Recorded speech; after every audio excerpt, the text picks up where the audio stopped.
Naam. Bwana Yesu apewe sifa tena kwa wakati mwingine tena huu ambao tuko mahali hapa tena na mtumishi wa Mungu ambaye kwa siku ya leo ametuhudumia kwa namna ya kitofauti zaidi.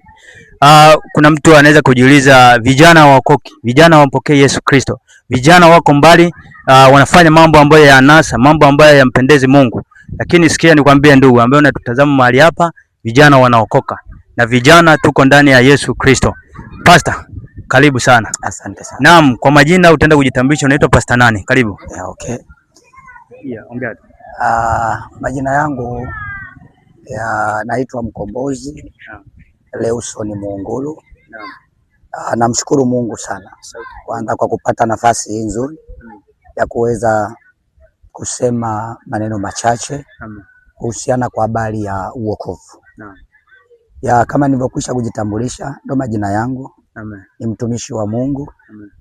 Namtumikia Mungu kule Mbagala katika kanisa letu zuri la TAG, nikiwa chini ya pastor wangu kiongozi Samuel Mwashambwa.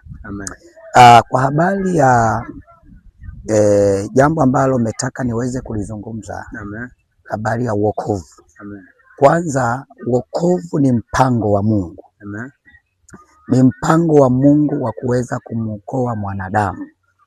Kumtoa mwanadamu katika hali ya utumwa ambako alikuwa anatumikishwa na shetani. Kwa sababu Mungu, tutambue kwamba alimuumba mwanadamu kwa sura na mfano wake. Na Biblia inasema Adamu hakuwa na doa la aina yoyote. Hakuwa na shida ya aina yoyote kwa wakati huo. Lakini shida iliingia baada ya shetani kwenda kuwalaghai katika bustani ya Eden. Ndipo mwanadamu alipopoteza ile asili ya uungu ndani yake. Na ule wigo wa ulinzi wa kimungu kaondoka. Mwanadamu tayari akawa ni mtupu. Sasa Mungu, kwa sababu alimuumba mwanadamu kwa mfano na sura yake, kwa sababu moyo wa Mungu unaumia kwa ajili ya mwanadamu. Kumbuka, Mungu hakujilinganisha na mnyama wa aina yoyote. Alijifananisha na mwanadamu. Sasa Mungu akaamua kumtafuta mwanadamu. Ndio maana akamtuma Yesu Kristo ili aje ulimwenguni ampate mwanadamu ili arudi kwenye uasili wake. Na ndio maana leo tunapozungumza, Yesu amekuja kwa ajili ya wewe mama unayenisikiliza wakati huu. Amekuja kwa ajili ya wewe baba unayenisikiliza wakati huu. Amekuja kwa ajili ya wewe kijana na wewe binti na wewe mtoto ambaye unanisikiliza wakati huu. Wokovu ni kwa ajili yako wewe. Ndio maana amekuja ili afe mimi na wewe tuwe salama. Kwa hiyo wokovu ni mpango wa Mungu. Mungu hapendi mwanadamu wa aina yoyote apotee au aifie dhambi. Mungu anapendezwa na mwanadamu ili aifikirie toba na hatimaye ili aje aishi milele pamoja na yeye.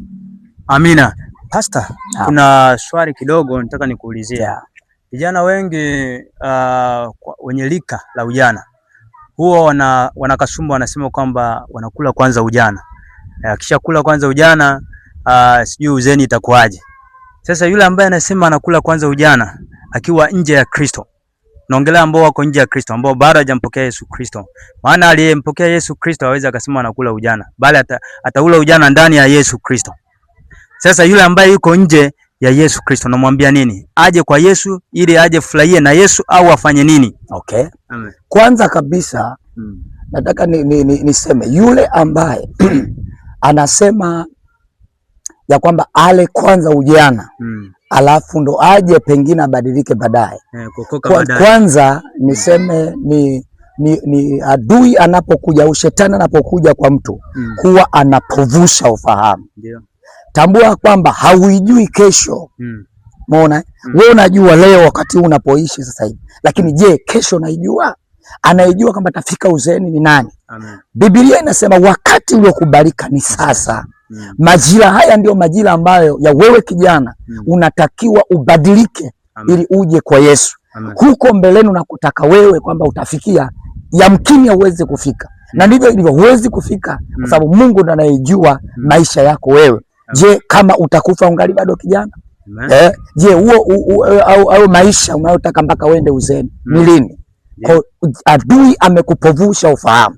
Nachotaka kwako, maombi yangu ni kwako kwamba Mungu akugeuze, akufanye kuwa ni mtu ambaye unaona, upate macho ya kiroho, utambue hayo kwamba ni mawazo ya shetani anapovusha watu. Usipovushwe ndugu yangu. Njoo kwa Yesu. Yesu anakutamani. Neno la mwisho, njoo kwa Yesu. Yesu anakutamani. Yesu anahitaji uje kwake, usikae mbali na Yesu. Hayo maisha ya dhambi unayoishi hayatakufikisha mahali popote. Utakufa katika dhambi, na utakapokufa katika dhambi, hukumu inakuhusu, ile ya hukumu ile ya milele. Kwa njoo kwa Yesu. Yesu anakupenda, mtumishi wa Mungu. Amen. Naam, Pastor, barikiwe sana. Amina. Barikiwe sana. Kwa direction, labda unaweza kupata kwa mawasiliano, namna gani ya kukupigia simu? Unaweza kuambia namba za simu ili kutafuta. Naam. Asante sana. Namba yangu ya simu. Naam. Ni 0613 Amen. 81 Amen. 26 Amen. na 61 mwisho. Amen. 0613 81 26 61. Ya, mimi napatikana Mbagala. Naam. Sehemu moja naitwa kwa Dumbalume. Naam. Niko pale namtumikia Mungu chini ya pasta wangu Samuel Mwashambwa. Naam. Ya, Mungu wa mbinguni awabariki sana. Amina, amina Pastor. Tunakukaribisha sana. Asante. Siku nyingine karibu mahali hapa. Asante. Amina, ubarikiwe. Amen. Naam, ubarikiwe sana kwa kusikia maneno mawili matatu kutoka kwa mchungaji. Ubarikiwe sana. Hata kwa siku nyingine tena tutakuwa naye. Si ndio Pastor? Yeah. Naam. Kwa hiyo siku nyingine tutakapokuwa naye mchungaji, usiache kutufuatilia. Karibu sana. Yesu anakupenda. Muamini Yesu. Ubarikiwe sana. Amen.